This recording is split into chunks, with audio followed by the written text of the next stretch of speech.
আচ্ছা মা, জানেন এই মাটি দিয়ে তৈরি এই শিখলটা ছিল কে? কে ছিল? আস্তে এই শিখলটা ছিল মেধাসুর নামে এক দৈত্য। মেধাসুর নামে এক দৈত্য, এই দৈত্য করেছিল বৈষ্ণব অপরাধ। বৈষ্ণবের বুকে লাথি মেরেছিল, বৈষ্ণবের অঙ্গে লাথি মেরেছিল, কিন্তু নিজে ভুলটা করে নিজের ভুলটাকে নিজেই বুঝতে পেরে গিয়েছিল। দেখবেন বাবা, কেউ যদি নিজের ভুলটা নিজে বুঝতে পেরে যায় তাহলে কিন্তু অনেকটা ক্ষমা করে দেওয়ার সুযোগ থাকে।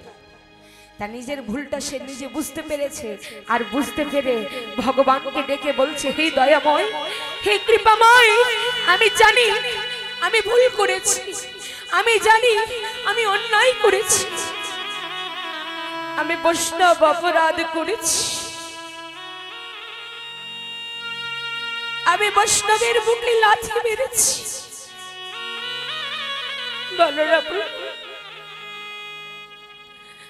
তাহলে এই অভিশাপ থেকে কি, এর থেকে কি আমি কোনোদিন মুক্তি পাবো না? বলো না দয়াময়, বলো।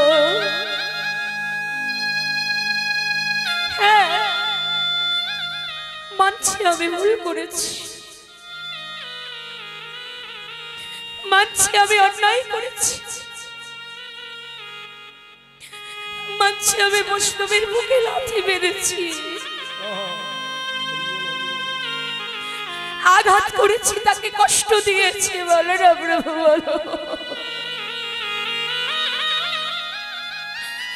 এর থেকে কি কোনোদিন আমি মুক্তি পাবো না? এর থেকে কি কোনোদিন উদ্ধার হবো না? বলো না দয়াময়, বলো। ভগবান বলেছিলেন, শোনো শোনো, এই অভিশাপ থেকে তুমি মুক্তি পাবে, এর থেকে তুমি উদ্ধার হয়ে যাবে। যেহেতু তুমি নিজের ভুলটাকে নিজে বুঝতে পেরেছো, এর থেকে তুমি মুক্তি পাবে, উদ্ধার হয়ে যাবে। কোন দিন জানো? যেদিন আমি হরিনাম সংকীর্তন করবার জন্য সকলের দ্বারে দ্বারে ঘুরে বেড়াবো, আর সেদিন তুমি এই খোল রূপে এসে আমাকে সহযোগিতা করবে, সেদিন তুমি অভিশাপ থেকে মুক্তি পাবে, উদ্ধার হয়ে যাবে। তাহলে শিখলটাকে পেলাম কি করে?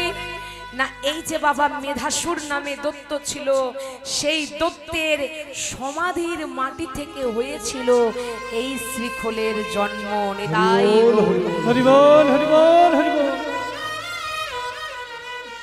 তাইলে মা সাবধান, হরিবাসরে এসে কেউ নাম অপরাধ করবেন না, অপরাধীর অপরাধী হয়ে যাবেন না।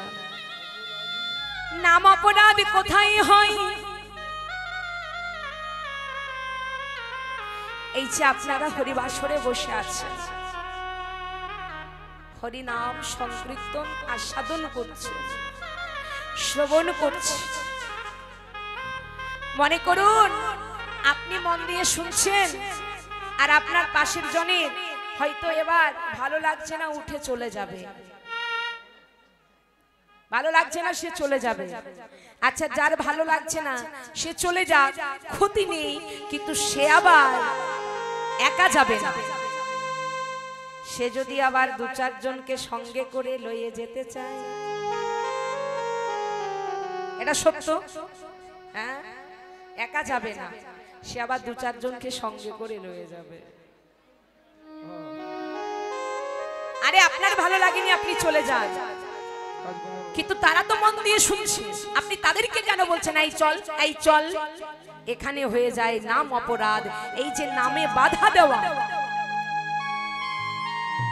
আরে সে তো নামটা শুনছে, এই যে নামে বাধা দেওয়া, এটা হয়ে যাচ্ছে নাম অপরাধ। হরিবাসরে আরো নাম অপরাধ কোথায় হয়? যারা কীর্তন শুনতে এসে গল্প করে, যারা অন্য মনস্ক হয়, যারা এদিক ওদিক চেয়ে বেড়ায়, সেখানে হয়ে যাচ্ছে নাম অপরাধ। আর একটা কথা জেনে রাখুন মা, আমাদের সংসার জীবনে কাজে লাগলে যে ভুলটা আমরা সব সময় করে থাকি, সেবা অপরাধ কোথায় হয়? সেবা অপরাধ। এই যে কীর্তনটা শুনছেন, এই যে হরিনামটা কর্ণে প্রবেশ হচ্ছে, এটাও কিন্তু একটা সেবা। এমা হরিনাম শোনা এটাও সেবা। সেবা অপরাধ কোথায় হয়? দেখবেন বাবা, অনেক ব্যক্তি থাকে বাড়িতে হয়তো বিরাট এক ভোজ কাজের আয়োজন করেছে, হাজার হাজার মানুষের সেবা দেবে, বিরাট ভোজ কাজের আয়োজন করেছে। তা দেখবেন মা, বাড়িতে যদি আপনি কোনো ভোজ কাজের আয়োজন করেন, দেখবেন আপনার দুয়ারে দরজায় দু চারজন ভাট ভিখারি এসে দাঁড়ায়। বাবা আসে, আপনাদের এদিকে আসে আসে, তাদেরকে কিন্তু আলাদা করে নেমন্তন্ন করতে হয় না, আপনার দরজায় এসে দাঁড়াবেই। তা অনেক ব্যক্তি থাকে ওই হাজার হাজার মানুষের সেবা দিয়ে দেয়, কিন্তু ওই চারজন ভিখারি যে এসে দাঁড়ায়, ওই চারজন ভিখারির সেবা দিতে পারে না, দূর দূর করে তাড়িয়ে দেয়। কেন না? তারা শুধু ভিখারি বলে। সে একবারের জন্য ভাবে না যে আমি 1000 মানুষের সেবা দিলাম, কিন্তু ওই চারজন ভিখারির সেবা দিতে পারলাম না, এই সেবার ফল কিন্তু আমার সব বিফলে চলে গেল। হরি বল হরি বল হরি বল। কারণ বলা তো যায় না বাবা, ভগবান আপনার দরজায় কখন কোন রূপ লয়ে নেমে আসবে।